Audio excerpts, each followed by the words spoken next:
काफी ज्यादा चर्चा में रहे, चुनाव से ज्यादा अपने बयानों को लेकर भी चर्चा में रहे। दूसरी तरफ आप देखिए जलेबी वगैरह भी बननी शुरू हो गई है। पिछले कुछ दिनों से ही तैयारियां तमाम जगहों से हो रही है। बेगूसराय से बीजेपी के कुंदन जो है वो आगे चल रहे हैं। तो कुल मिलाकर जो रुझान है वो सामने आ रहे हैं और विशाल जी भी लगातार हमारे साथ जुड़े हुए हैं। विशाल जी देखिए, अभी थोड़ी देर पहले जो कांग्रेस अध्यक्ष उनका बयान आया कि निष्पक्ष मतगणना हुई तो हम जीतेंगे। कहीं ना कहीं मतगणना हो रही है, निश्चित तौर पर भरोसा तो ये रखना ही होगा कि ये निष्पक्ष ही होगा।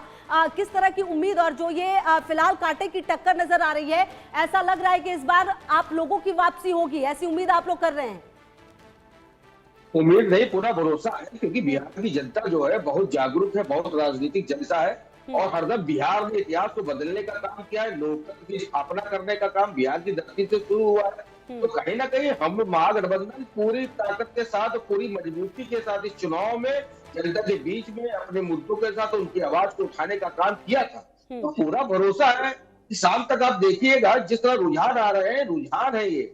और बिहार ऐतिहासिक इतिहास को लिखने में अपनी एक अलग पहचान रखता है। तो कहीं ना कहीं जैसे आपके चैनल पे लगातार मैं सुन रहा था कि युवा वर्ग का एक बड़ा मुद्दा था, क्योंकि किसी भी प्रदेश की तरक्की उसके युवाओं ठीक है, पर आते डिपेंड हैं होती विशाल है। जी आपके पास, बात यहीं से आप पूरी कीजिएगा। एक अहम जानकारी, 138 सीटों के रुझान जो है वो सामने आ चुके हैं।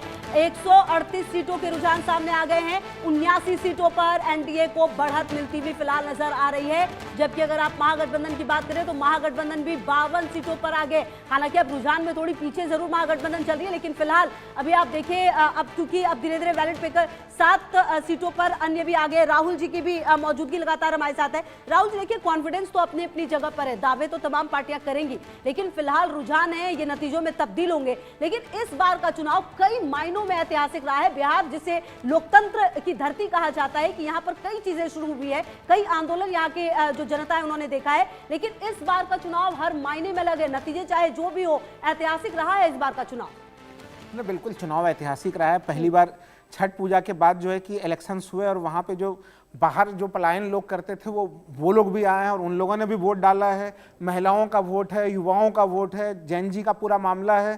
तो ये और अलग अलग सेक्शन में अलग अलग लोगों को बढ़त भी हासिल है। लेकिन अगर हम लोग मोटे तौर पर इस समय तक जो देख रहे हैं कि आप देखिए एनडीए में कहीं न कहीं जो भारतीय जनता पार्टी है उनको घटक दलों का अच्छा खासा सहयोग मिल रहा है। जदयू देखिए 26 सीटों पर नजर आ रही है, एलजेपी 5 पे, लेकिन महागठबंधन में आरजेडी देखिए अच्छा करते हुए नजर आ रही है शुरुआत से ही। लेकिन उनको घटक दलों का जिस तरह से बड़ा सपोर्ट मिलना चाहिए था, उस तरह से वहां पे कांग्रेस के नंबर जिस तरह से बढ़ने चाहिए थे उस सीटों के रुझान के अनुसार, वहां पे वो नहीं बढ़ रहा है। तो ये ध्यान रखना पड़ेगा कि कांग्रेस का प्रदर्शन कैसा होता है, क्योंकि पिछले बार 70 सीटों पर कांग्रेस लड़ी थी और केवल 19 जो है वो जीती थी, और उसके कारण से कहीं न कहीं महागठबंधन का प्रदर्शन खराब भी हुआ था। तो इस बार वो स्थितियां, हालांकि अलग अलग जगहों से जो रिपोर्ट्स हैं कि कांग्रेस